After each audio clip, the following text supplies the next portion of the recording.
What's going on, guys, and welcome back to a brand new video in a brand new episode. And today is another episode where it's like 7 tips. And if you watched yesterday's upload, we did 10 tips on how to get so it was like how to maintain your garden. There was loads of different tips there, and today's gonna be it's gonna be a similar sort of a video where we do the same, but instead it's how to keep healthy plants. And comment down below, guys, whether you want me to do my intros here with the black drop of this flower. Let me know in the comment section down below.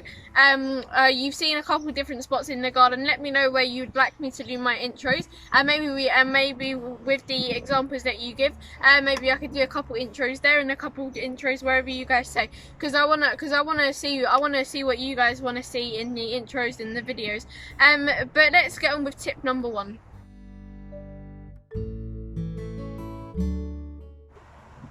So tip 1 is to cut off any yellow leaves off our brassicas, or well, some of them. I'm not going to do all of them on camera.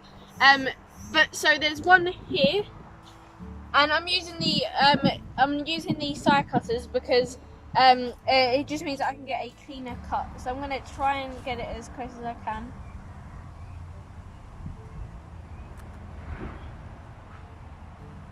I need to just clip off this little bit. Right. So that is that done. There's a few more, so I'll put that there.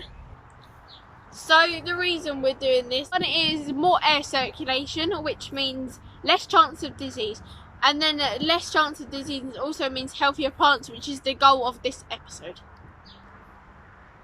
And also because it basically means the plant that isn't putting its energy into photosynthesizing, the big word, photosynthesizing the plant, an unhealthy plant, to try and make it healthy. We might as well help the plant clip the unhealthy like the little the leaf off, and then we can and then the plant can go into photosynthesizing healthier plants and give us more of our brassicas, like so like our broccoli and our and a couple other of our brassicas. And bigger veg, which means more harvest, basically. So I'm going to clip off a few more yellow leaves, and then we will move on to tip 2. So if I get into there and then clip, let's say here, okay, a little bit lower. Right, so that one's done. So these are our 3 unhealthy plants, and I've actually just spotted a 4th. We'll clip that off camera though, but that will not do any good to the plant. It will put its energy into photosynthesizing those 3, and not the healthy plants that will actually live. If we had kept these on, they would have died eventually.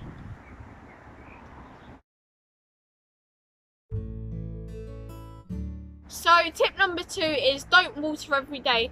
And so this applies for outside, not so much the greenhouse, because with the greenhouse, depending on how hot it is, depending on what country you live in, you don't water every day. We live in the UK, so in a greenhouse we do it where, so you guys would remember when we had that mini little heat wave in the end of June, and we had to be watering our greenhouse every day. So it doesn't normally apply for a greenhouse, but outside you don't normally water every day. The signs that you look out for is wilting in the plant, and so sorry, I meant wilting. Basically you want to be watering maybe once a week, maybe twice a week, but you want to be watering it a lot on those 2 days or 1 day that you do it. And this is because the roots will go down further and to search for water, and this means you get a healthier plant.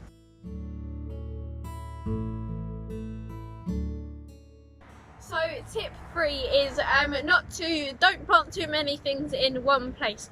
And a good example of this is our courgettes. And so in hindsight, we would have probably reduced this by half, and that way we get more courgettes, and not necessarily bigger, because we don't want bigger courgettes because they don't taste too nice.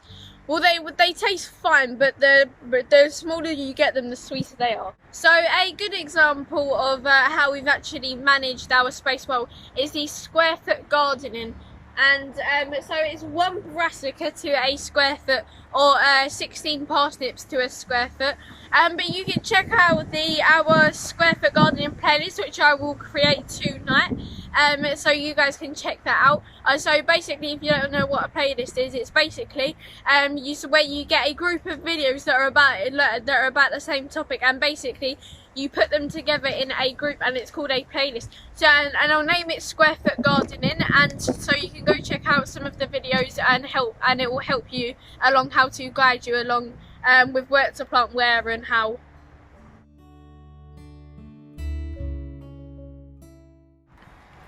So tip 4 is to cut any of your lower leaves on your tomatoes where the trusses aren't, and this will just mean more air circulation.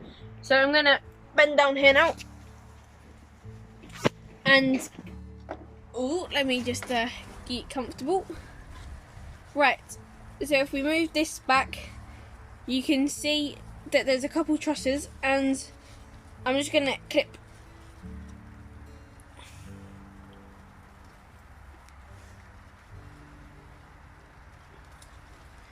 Right, so that's 1.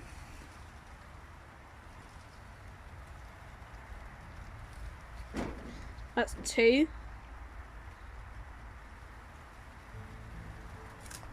That's 3.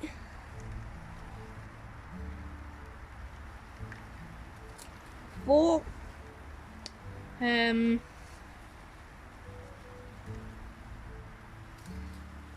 5. I think that's it, to be fair. So now we'll just put all of those leaves out, and you can probably hear that it's raining quite hard. I think that's a weed, not a thing. Yeah, you can pretty hear it's raining quite hard right now. Now, is that all of them? No, there's 1 there. Right, I think that's all of them that we clipped out. So we do this, 1, because it's less chance of disease and more airflow, and the second reason is because then the plant puts the energy in. Yeah, the plant puts the energy into the upper leaves and where the trusses are, and not where the lower leaves are, where the trusses won't grow.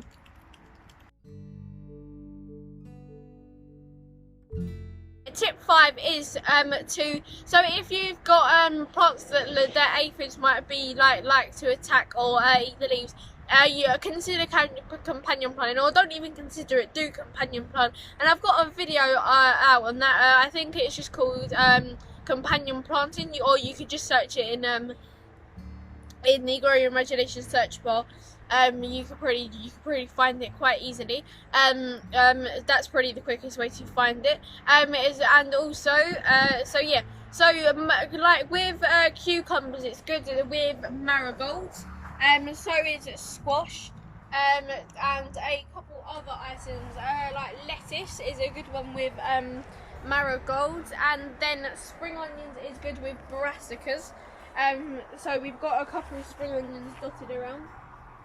We've got some over there lining our paths. Well, not lining our paths, the sticks sort of line our paths. So another companion plant that you can do is nasturtiums. We have a lot of them around the garden. So yeah. So another reason why nasturtiums are good is because the insects get attracted to the nasturtiums more than your plant, more than your veg, such as your lettuce, your cucumber, your squash, and a couple other things, I think.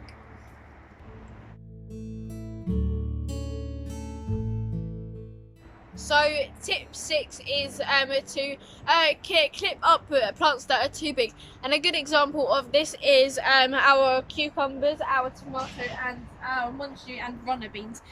So you can see the cucumbers are getting about just over halfway of what my size is. I think I'm about 5 foot. I've probably grown a little bit since I last measured myself, which was a long time ago. So I'm about 5 foot, I think, maybe 5'1". I probably don't look it actually. But yes, so it's about just over halfway on me. So so that shows you how big it's getting. Another example is our tomato, our one tomato that we've got outside. So that's getting quite big. We've got only one truss of tomatoes, and then with our Monstew you can see we've got a support as well. But these are the Monstew and the Monstew support. The Monstew and runner bean support is just very temporary. We'll make a more permanent solution for that next year. So also a different method that we've done for our greenhouse is we've used BioStretch and clips. We've done that with our tomatoes, one of our peppers, and we've done it the same with our, slightly different with our grape trees. We've actually put a cane in and now we're staking them up, or not staking them up, clipping them with the clips that I mentioned are really handy in a couple episodes back. But let's move on to the next tip.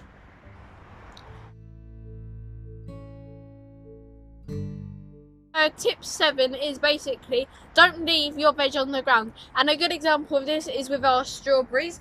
We did 2 episodes on this, how to build the actual bed, and then we did it a bit back to front. But basically, you just saw a strawberry there that's actually got a flower, and we put straw around it. And this is basically because if we do get a strawberry, it won't rot. And also it retains moisture, and this means we don't have to water often. We'll probably get away with watering only once a week, maybe even less than that. So I hope you can get something out of those 7 tips.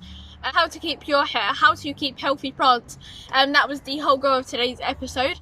That's it for this video. I hope you enjoyed. Don't forget to like, share, subscribe, and as always, don't forget to slam that notification bell so you're notified when I upload my brand new videos. And if you do that, you'll be notified when I upload my brand new videos. So there's 2 videos popping up now. One is the playlist that I'm going to create tonight, and that will be 4 hour square foot gardening. The other one is going to be companion planting. But yeah, so I don't really have a preferred favourite. You can check out the playlist. Well, you can check out both of them, and you can check out any other video that you didn't check out that I've mentioned in my other videos at the end. But I will catch you all in the next one because it is about to rain, so I better go. Bye guys.